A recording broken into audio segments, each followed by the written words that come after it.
लोग आज़ाद हुए। 16 अगस्त 1947 को देश आज़ादी में था, लेकिन धन धरती राजपाट में बंटवारा नहीं हुआ।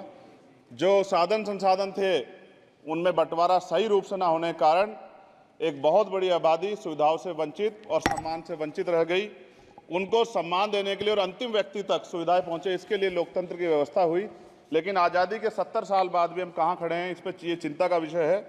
मैं मानता हूं कि सामाजिक न्याय तभी होगा माननीय सभापति जी, जब जातीय जनगणना पूरी होगी और जातीय जनगणना कराई जाएगी और साथ साथ संख्या के आधार पर आरक्षण जो है वंचित वर्गों का बढ़ाया जाएगा। उसके साथ साथ जब राष्ट्रपति जी अभिभाषण पर बात रख रही थी तो उन्होंने शहरी और ग्रामीण क्षेत्रों के विकास की बात कही और ये भी कहा कि दुनिया में सबसे उत्तम शहर हमारे यहाँ बने। लेकिन माननीय सभापति जी, 70% आबादी तो गांव में निवास करती है, तो गांव की आबादी के बारे में भी सोचना होगा कि उनका जीवन कैसे बदले। माननीय सभापति जी, उच्च शैक्षणिक संस्थानों में बहुजन समाज के जो छात्र हैं उनके साथ कास्ट एट्रोसिटी हो रही है, निरंतर उनकी हत्या हो रही है। साथ साथ जो सरकारी कर्मचारी हैं दफ्तरों में, उनके साथ भी जो SC ST OBC और मुस्लिम और अन्य धार्मिक अल्पसंख्यक है उनके साथ भी माननीय सभापति जी जातिगत और धार्मिक जो है शोषण किया जा रहा है। इसलिए मेरी मांग भी है कि पुरानी पेंशन को भी अध्यक्ष जी बहाल किया जाए। जो कर्मचारी देश की सेवा में लगे हैं उनका भी सम्मान होना चाहिए। साथ साथ सभापति जी, भाजपा ने चुनावी लाभ के लिए सबका साथ सबका विकास के नारे दिए जो खोखले हैं, क्योंकि 10 साल में दलित, पिछड़े, आदिवासी, मुस्लिम और अन्य धार्मिक अल्पसंख्यक जो अत्याचार हुए हैं वो किससे छिपे हुए नहीं हैं। ये गलत है, ये बंद होना चाहिए। सभापति महोदय जी, महामहिम राष्ट्रपति जी के भाषण में निजी क्षेत्रों में SC ST OBC को रिजर्वेशन देने का कोई उल्लेख नहीं हुआ है, जो कि आज चर्चा का विषय, क्योंकि 98% प्राइवेट सेक्टर है, 2% सरकारी सेक्टर है, तो 98% प्राइवेट सेक्टर में भी हमारी हिस्सेदारी की बात होनी चाहिए। माननीय सभापति जी, आशा कार्यकर्ताओं, आंगनबाड़ी वर्करों, भोजन माताओं के वेतन वृद्धि पे भी कोई उल्लेख नहीं हुआ है, वो भी अभी नंगे, उन पर भी सोचना पड़ेगा। माननीय सभापति जी, जिस क्षेत्र से मैं चुन के आऊँ नगीना से, वो बहुत पिछड़ा क्षेत्र है, उस क्षेत्र में कोई विशेष आर्थिक पैकेज नहीं दिया गया, रोजगार की सेवाएं नहीं है, नौजवान पलायन करता है। IIT, IIM, एम्स, केंद्रीय विद्यालय आदि शिक्षा में और चिकित्सा संस्थानों की स्थापना होनी चाहिए, जो कि नहीं है। और माननीय सभापति जी, मानसून सत्र आ गया है, मेरा क्षेत्र बाढ़ से बहुत प्रभावित है, इसलिए मैं आपसे आग्रह करूंगा कि वहां के लोगों को बाढ़ से निजात दिलाई जाए। माननीय सभापति जी, चीन हमें आंख दिखा रहा है और लगातार हमारे देश की सीमाओं में घुसपैठ कर रहा है, इसलिए अग्निवीर योजना को हटाकर पुनः सेना भर्ती शुरू की जाए और साथ साथ भारत की सबसे प्राचीन व बहादुर रेजिमेंट में से एक चमार रेजिमेंट को पुनः बहाल करा जाए, ऐसा भी मेरा आपसे आग्रह है। माननीय सभापति जी, पिछले सारे प्रधानमंत्रियों ने मिलकर जितना कर्ज लिया है उससे दुगना कर्ज हमारे वर्तमान के प्रधानमंत्री जी ने लिया है। किसान अगर अपना कर्ज माफ कराने के लिए जाता है तो लाठी झेलनी पड़ती है, जबकि सरकार ने धन्ना सेठों का 15 लाख करोड़ रुपया माफ किया है।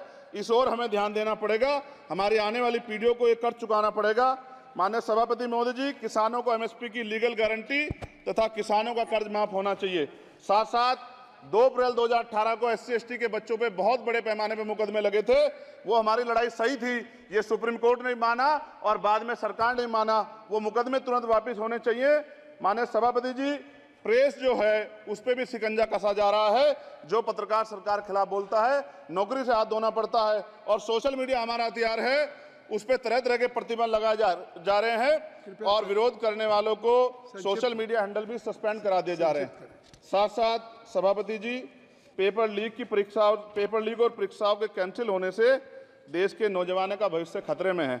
नीट, यूपी सिपाही भर्ती सभापति जी और 69,000 शिक्षक भर्ती में आरक्षण घोटाला हुआ है, कोई पूछने वाला नहीं, खून के आंसू रो रहे हैं बच्चे, बेरोजगारी का दंश युवा झेल रहे हैं।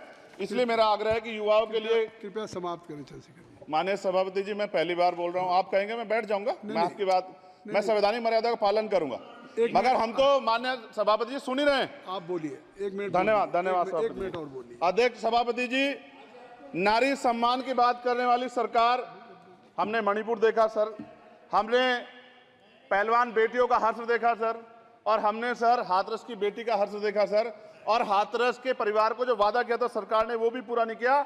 और महिलाओं में भी, स्पेशली दलित, पिछड़े और मुस्लिम वर्ग की, आदिवासी वर्ग की महिलाओं के साथ आज भी NCRB का डाटा कहता है सर जो जुल्म हो रहा है वो सहनीय नहीं है सर। साथ साथ कोविड में तैरती, हमने कोविड में बहुत सुना सर, कोविड में तैरती लाशें भी गंगा में हमने देखी है सर, और मजदूरों का हाल भी हमने देखा है। सभापति जी, बस सब समाप्त कर रहा हूं। नोटबंदी पे छोटे मजले उद्योग की जो कमर टूटी वो भी हमने देखी है। सभापति जी, शैक्षणिक संस्थानों, विश्वविद्यालयों में, चिकित्सा संस्थानों में ओबीसी एसटी के योग्य अभ्यर्थी को एनएफएस करके जिस तरह निकाला जा रहा है, लेटरल एंट्री करके जिस तरह हमारे रास्ते बंद किए जा रहे, ये भी हम देख रहे हैं सभापति जी। साथ साथ मेरा ये कहना है सर, ये सबका इशू है कि प्राइवेट कर्मचारी सर और सरकारी भी कई जगह पे 8 से ज्यादा घंटों से काम करते हैं और उनको जो सर उचित वेतन भी नहीं मिलता, तो न्यूनतम वेतन 20,000 रुपए तय हो और 24 घंटे की ड्यूटी। उदाहरण के तौर पे यूपी पुलिस सर बहुत पूरा काम करते हैं वो लोग। वो राज्य के विषय हैं, आप यहाँ सर मैं आपके राज्य सरकार के लिए भी आपके संज्ञान में डाल रहा हूँ विषय सर। पुलिस सब जगह है सर, लेकिन सवाल ये है सर, बहुत पसीना बातें हैं, 8 घंटे की ड्यूटी और वेतन विसंगति, बॉर्डर स्कीम से उनको जो है बाहर किया जाए। माननीय सभापति जी, 1 मिनट चाहिए सभापति जी। राष्ट्रपति जी ने धर्म के बारे में बात की थी। राम मंदिर से पहले हमारे गुरुघर तुगलकाबाद का फैसला आया था राष्ट्रपति जी, वो सभापति जी अभी तक दिल्ली में स्थित सदगुरु रविदास जी महाराज का गुरुघर नहीं बना। साथ साथ सभापति जी, अपनी बात को खत्म करते हुए मैं आपसे कहना चाहता हूं कि जितना देश दूसरों का है सर, इतना हमारा भी है।